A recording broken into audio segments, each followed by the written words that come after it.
This video is especially for you guys preparing and studying for competitive exams like IIT, JEE and NEET, as well as those of you guys who are generally feeling low mentally and have been struggling to keep up with your studies. So let's get right into the video without any further delay. Tip number 1 is about how to make real progress when you're feeling low.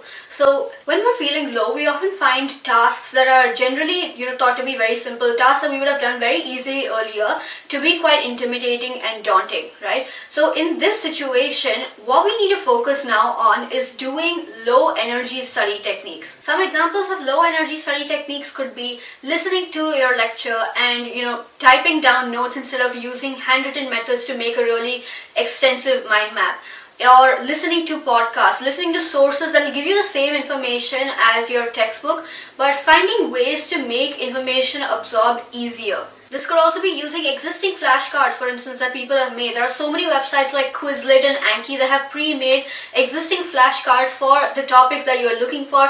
Especially if you're doing competitive exams, you have a common list of topics that you need to study for, right? Every student in the state or the country needs to do the same topic. So you'll have pre-made flashcards already available in websites like Quizlet and Anki. So make sure you're using resources that are available to you and making the best of opportunities that are already within your control. Especially on days where I'm really struggling to continue studying, and especially when I don't feel like studying, already I'm tired from uni, what I will do is actually take up an existing set of notes from someone. For instance, if I have a lecturer or a senior who has given me notes, lecture material in form of slides, I'll open those slides, I'll open those pre-existing notes, and I'll only write down 4 things that I feel like are important from that set of notes. 4 key takeaways.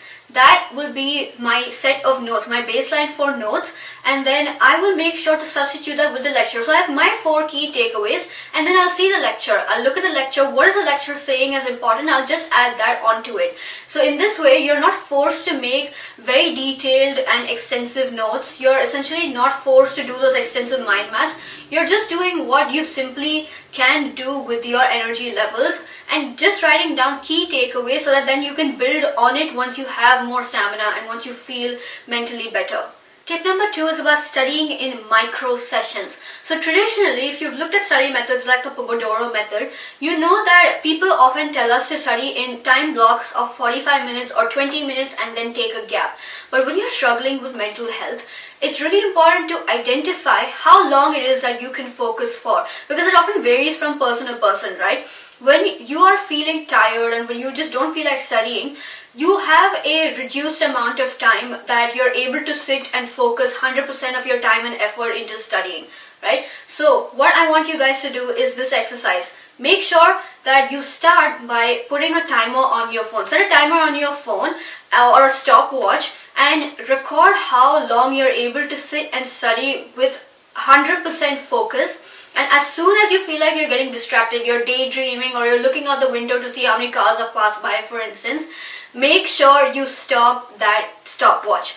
What this does is now you have a baseline. You have a baseline for how much time you're able to study with 100% focus without distractions, and then we build on it. So how do we build on it? We extend the time. So this is your first goal post, alright? When it comes to studying, when you're tired or when you're struggling with mental health, we need to make sure we're giving consistent goals for our brain to stay motivated through this period, right? So goal post number 1 is recording the amount of time that you can study focused 100% and making sure you're committing to that time period. Goal post number 2, increasing the amount of time. For instance, if that initial goal post was 10 minutes, increase the amount of time to 15 minutes. Goal post number 3, increase the amount of time to 20 minutes or 30 minutes. Keep increasing the amount of time until you've found an optimal time block, time period where you feel like you have a decent amount of concentration level. Even if it's about 70%, that's good. You can sit for 30 minutes, have 70% of concentration and actually focus on your studies for that 35 minutes or so. Now, why does this actually work? If we think about it scientifically, this goal posting method of time blocking will signal to your brain that your goals are small steps and they can be achieved, and every time that you do a study block of goal post number 1, you achieve that, move on to goal post number 2, your brain releases this chemical called dopamine. So when I talk about my personal experience, at the start of this year I was actually diagnosed with anemia, so low iron levels, and because of that I actually found myself becoming really tired quickly and finding it difficult to study for extended periods of time. So what I did was try to do a study period for 20 minutes, take a break for 5 minutes, do a 20-minute study period. For me, I found that 20 minutes was an optimal time block to study. So doing studying in micro sessions really helped, and I know it's it doesn't feel like it's a big change because you're only doing small chunks of work each time, but small chunks of work will really add up and make a big difference in your study habits and the grades that you get. Tip number 3 is to create a done to-do list. Now, compared to a traditional to-do list where you just write down everything that you need to do for the day, a done to-do list is about writing down everything that you've already done in that day. So you write down however many, tasks you have completed that day, regardless of whether it's a small task or a big task. You make sure that you write down in that list. I have, for instance, completed 1 chapter from my textbook. I have done 20 set of multiple choice questions. I have gone out for a walk. I have eaten breakfast, whatever it is. Write down that to-do list. It doesn't necessarily have to be related to studying as well. Once you write down that to-do list, I want you guys to look at it at the end of the day. This will really help boost your morale and see how much you have actually achieved over the course of the day, and will make sure you focus on the positive aspects rather than focusing on what you couldn't achieve or focusing on those negative things. Creating a manageable to-do list is the most helpful thing you can do when you're feeling overwhelmed by studying. So in fact, I heard a quote recently that says, we often overestimate what we can achieve in a day and underestimate what we think we can achieve in a year. Generally, when you're struggling with mental health, what happens in your brain is actually your brain releases a chemical called cortisol. It's a stress hormone. So whenever that chemical or that stress hormone of cortisol is released, your brain is kind of in fight or flight mode. Essentially, it's kind of like getting even more stressed and even more overwhelmed by simple tasks. So creating a manageable to-do list will really help you break down larger complex tasks into simple actionable steps that you can take right now and implement right now.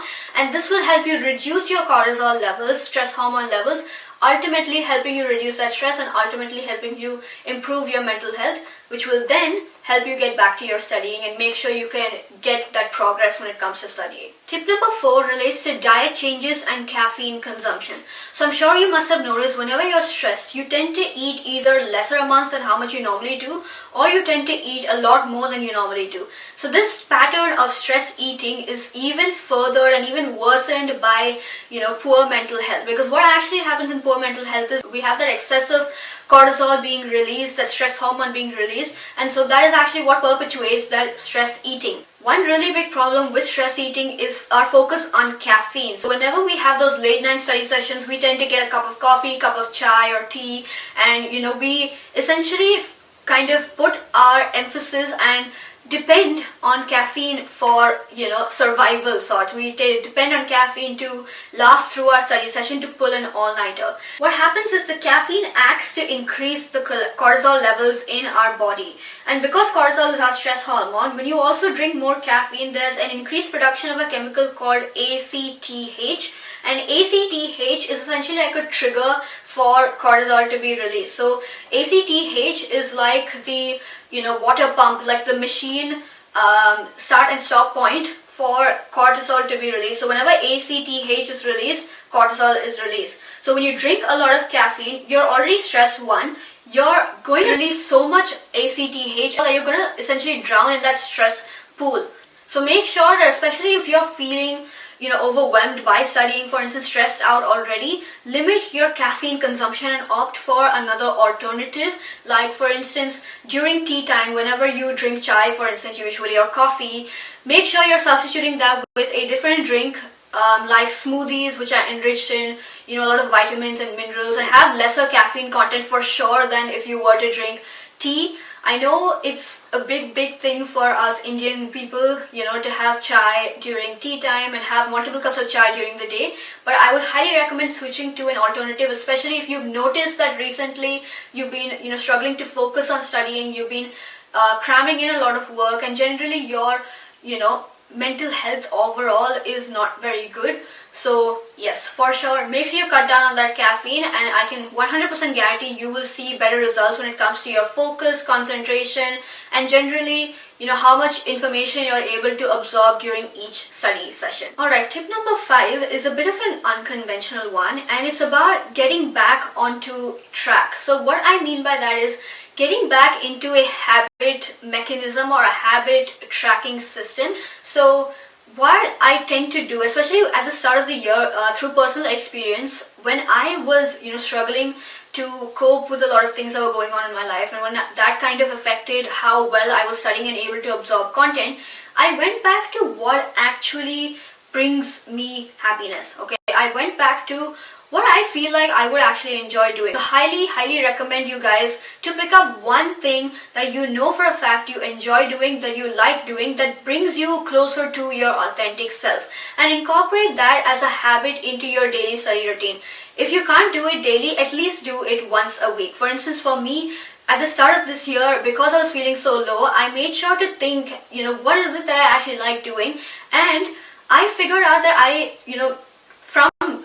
when I was really young, I've always liked singing, but I had a passion for Bollywood music, and so I decided to take Bollywood singing classes or music lessons, and I felt a really drastic change in my energy levels, especially after I did a couple of those lessons. I was a lot better when it came to studying and focusing on what I had to study. And the reason for that is because I went back to my authentic self. I tried connecting to my inner child and tried connecting to and reviving what I really felt like was true to myself and true to my authenticity. So I would 100% tell you guys to figure out what is it that you actually like to do, and make it a simple habit. It can be as simple as listening to music. It doesn't have to be an actively, difficult or a very active habit that you incorporate, but something very simple like listening to music or journaling. Those tiny habits can allow you to take a good break and good rest between study sessions, so that during your study sessions you maintain 100% focus. Try to reduce distractions and really just try to focus on the content that you're studying so you can get the most out of it. And that's it for this video, guys. I hope you liked it. If you did, do make sure to like, share and subscribe to Biolog. As you guys know, this particular series is the #BiologyBehind series, where I incorporate science and biology into solving everyday problems for students like yourself. So if you guys like this video, make sure to let me know down in the comment section, and let me know any future video ideas you guys would like to see. If you made it this far, do also comment down below this emoji. And with that, I will see you guys in my next video. Have a great day.